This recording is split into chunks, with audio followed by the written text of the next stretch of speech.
Please welcome Mr. Steve Keller.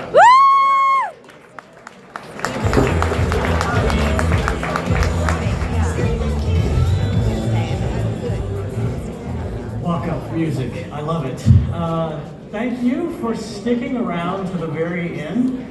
It's sometimes tough to be the closer, but it's been a great day. I want to thank Andrew and Scott, the rest of the Veritonic team, all the speakers, everybody else who really just made this a great day. So I just want to give them a little applause. Thank you for that. I'm going to do my best to stick to the time limit and get you to the drinks. You know, you've heard all the interesting fun stuff, and I'm going to talk about uncertainty. Maybe we should just break out the drinks now, and every time you hear me say macroeconomic conditions, we can take a drink and we'll all be drunk and it'll be fine after that. I promise you that's the only time I'm going to use that phrase. So let's move on into my discussion. Before I get started, just by way of introduction, let me give you a little context about me. People hear my title, Sonic Strategy Director. I'm Sonic Strategy Director for Studio Resonate. That's SXM Media's in-house audio-first creative consultancy. And we work with brands that advertise on all of our platforms, SiriusXM, Stitcher, which is the podcast platform, Pandora for streaming audio, and we represent all the digital audio advertising for SoundCloud in the North American market. So they hear that title, Sonic Strategy Director, and the first thing they usually say is, "That's pretty cool." And then the next thing they say is, "But what the hell do you do?" So this is the easiest way I've come up with describing my job. I'm in the business of taking sound science and blending that with sound art to try and help folks make sound decisions. Literally and figuratively, that's my job. And there's three places that I spend most of my time working at Studio Resonate. One of those is in the area of sonic identity and marketing, doing a lot of consulting for our clients there. You've heard a lot today about sonic marketing. You've heard a lot about sonic identity. Spent a lot of time working with folks in that arena. The other arena that I concentrate in are sonic experiences, how we can use sound in interesting ways to drive conversations. Things like I can take a bottle of Propel and have two soundscapes and prime your brain to either taste more of the salt or more of the fruit. So I can change the flavor of Propel by what I'm putting in your ears as well as what's hitting your taste buds. Or more recently, I went out to Idaho to a cheese factory and wired up cheese so that it could listen to hip hop music for 6 months. And then Cheez-It could make special edition boxes of sonically aged Cheez-Its. Believe it or not, it's the vibration that has an impact on the developing microorganisms, and it changes the flavor and the texture of the cheese. It's science. I'm a nerd and I love science. So the last area are sonic interventions, and that's how we might use sound to solve a societal problem or for a common good. A lot of work around sonic tonics in healthcare, or some of you who were here last year heard my colleague Niels talking about our stand for sonic diversity, looking at research into how we hear race and what we can do as brands and advertisers to actually work to create a more sonically diverse world, not just in our segmented markets, but in our general markets as well. Because let's face it, if the only time we hear voices of color are when they're speaking to a market segment, that's not market segmentation, it's market segregation. So I'll leave you with that little thought, and you can go to stanfordsonicdiversity.com and read more about that. So today we're gonna kind of finish out talking about sound marketing and sound marketing in an age of uncertainty. I don't need to spend a lot of time talking about the news and the issues that we hear about inflation, about recession, about problems with supply chains and all of those words that if I said it right now and you had some alcohol, you could drink it. But I already told you I was going to say it once. So I don't want to take a lot of time diving too deep into the research into how brands and advertisers can weather that storm. There are other folks out there like Mark Ritson, like Peter Field, Les Bennett, Oliver Wood, Orlando Wood, who've already done a lot of research there, and you can find it from their publications.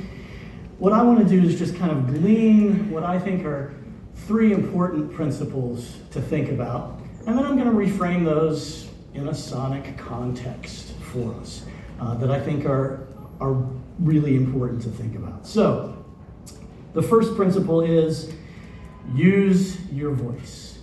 And what I'm talking about here is share of voice and its relationship to share of market. You know this. As somebody said earlier today, it's not rocket science, but it is science. There's a correlation with the share of voice, or how often you're heard in market, with market share and the revenue that you generate. And we know that in terms of this relationship, if you have more share of voice than share of market, your brand will grow. You decrease that share of voice and your brand will shrink. This is really important to think about in an age of uncertainty, where the temptation is to pull back on advertising. Worst possible thing you could do. Because on the other side, it'll be really hard for you to gain back what you've lost if you lose that share of voice. So audio is a really great strategy for not only maintaining, but defending your share of voice. We know that a lot of people are replacing TV time with podcasts. You've heard that today. That was a trend that came about a lot during the pandemic, when a lot of us were forced indoors. We started turning away from screens as much and started listening more to podcasts. In addition, there's consumption shifts around ad-supported audio.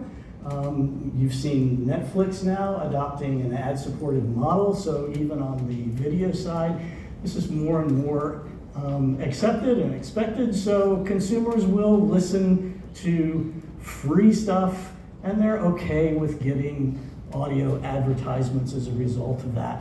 So it makes that platform really attractive. Also, music, sound, and voice are kind of with us all day. When we get up in the morning, a lot of times we're listening to the radio. We've got the smart speakers that we heard about that are speaking to us. There's music that we enjoy playing in our cars, in our vehicles. We're listening to podcasts.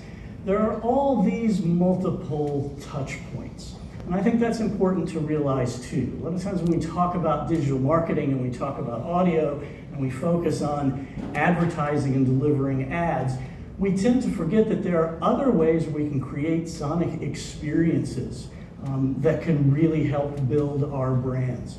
So there are multiple touch points with audio. We have consumers that are willing to listen to ads, and we have more people listening than ever before.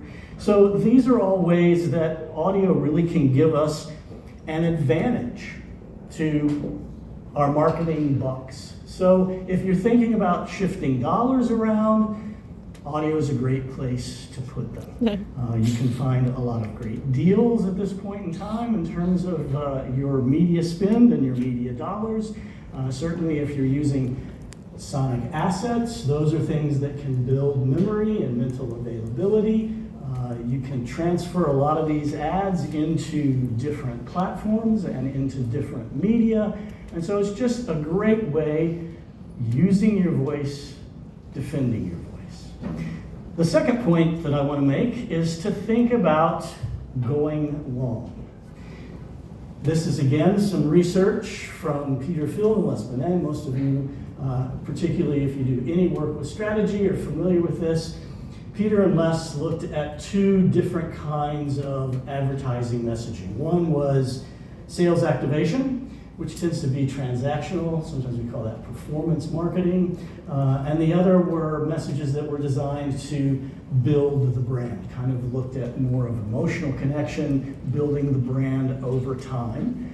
And Peter and Les analyzed the econometric data of almost 1,000 different ads in multiple campaigns over the course of 30 years. And what they found was that performance marketing works. No surprise there. Deliver the ad, you see the spike in sales lift. There can be a fairly quick drop off until you hit them again with another performance-based ad. Works, no question. But when they looked at brand building over time, in the beginning, maybe you don't see that sales lift, but eventually over time, brands that concentrated more on brand building generated twice the revenue as brands that leaned more into performance marketing. I think this is really important when we think about times where folks are thinking more about, well, how much am I spending? They may not be in a mood to spend as much, or maybe they're having to wait longer for a product. During a recession is not the time to lean into performance marketing, but it's definitely a time to lean into brand building. And this is actually one of my pet peeves. Those of you who know me know that I feel like where audio, particularly in audio first and audio only activations, is really undervalued is in its power to build a brand. We often think of audio as something that's relating a promotion, giving information about the brand, a call to action, and we love those metrics because they're quick, they're easy, but sometimes they lull us into concentrating more on performance marketing and less on brand building, and that can be a problem. So I think audio definitely has some advantages here. We're creating emotional connections. We all know the power of music and sound and voice to affect us emotionally. Now's the time to lean into that, to really use sounds to make those emotional connections in ways that a lot of other senses in our marketing aren't as powerful. Second thing is thinking about building memory structures. James talked about sonic identity, having those distinct sonic assets, using them in certain ways to build memory. If you've got those sonic assets, you can actually include those in your performance marketing too, and have a moment where somebody's hearing your brand and you're establishing that memory even in a moment of the performance marketing. That's all really great stuff that audio can do for you. In addition to that, sound plays to both sides of our brain. Now, by that I don't mean that our left and right brain do different things. I mean that they actually just do things differently. You're familiar with System 1, System 2. For our performance marketing, that's targeting more that System 2 part of the brain, that rational way that we're making decisions, it can work really well. You're targeting there, you're passing along information, and you're talking about physical availability. Sound does that well. But in addition to that, sound can also build the memory structures. You can also use it as part of broad reach, and you're building mental availability over time. So these are all different ways that sound is really powerful and can help us if we think about the long game. And then the final point that I want to leave you with is get creative. So Miles Davis is famous for this quote, "Don't play what's there, play what's not there." This is what I love about data. Data are not insights. Sometimes the benefit of data is we get to play to what's not there, not just what we see. You've heard today ways that Veritonic can help you in terms of developing your creative, in terms of pre-market A/B testing, how you've put things together, their competitive product and competitive intelligence can help you actually see where your competitors are using their voice and some advantages that you might have in those spaces. So this is all great information. But often I think what's the really creative part of the science is being able to take a look at all of those dots and connect them in a way that's surprising, find an insight that really helps you creatively. And so here's another jazz cat, Les Binet, who is the jazz cat of the econometric data side. And his quote is that a creative is just as important as media. And with outstanding creativity, you can make your budget go 11 times further. And that's based on his research around creative effectiveness and understanding that if you're able to use the data, if you're able to use the testing, if you're able to find creative ways to connect and build that story over time, you're a real winner. And again, I think there are sound advantages here. The first being you can lean into storytelling. We heard about the use of ASMR from Danielle. We heard about other ways that brands could use stories and use audio to create immersive experiences. That's another important part here, is that we're thinking about audio as an experience. When I talk about sonic identity, I think the sonic assets are extremely important, but sonic identity is as much about a consistent sonic experience of the brand, which is really bigger than just those assets themselves. So think about how you're using sound experientially, not just how you're telling a story, but how that story is being told. And what are creative ways that you can use to bring the brand to life.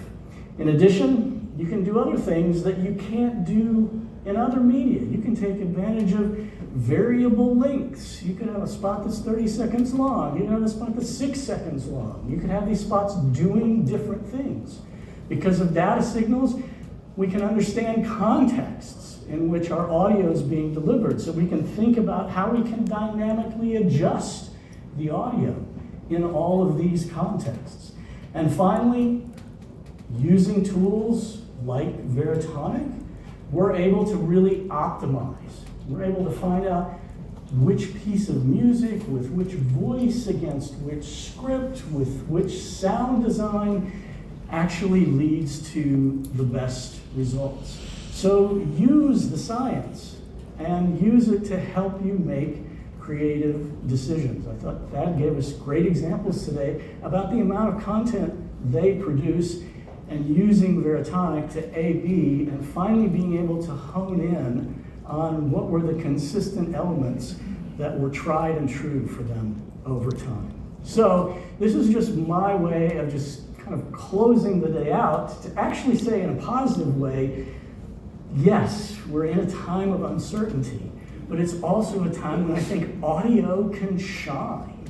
So I want to encourage you to lean into that more, because when you're advertising in a time of uncertainty, you're really advertising for the recovery. So it's not just about surviving, it's really about thriving. And so that's the thought I want to leave you with. I'm not even going to take any questions because you can find me afterwards. You want to get out of here, you want to have drinks, so you can do that. I will leave you with that QR code that has all my contact information. You can feel free to reach out to me anytime. If you can't tell, I'm passionate about this stuff, so you'll have no problem letting me talk your ear off. So thanks again for coming out today. Woo! Use your voice, go long, be creative, and thrive.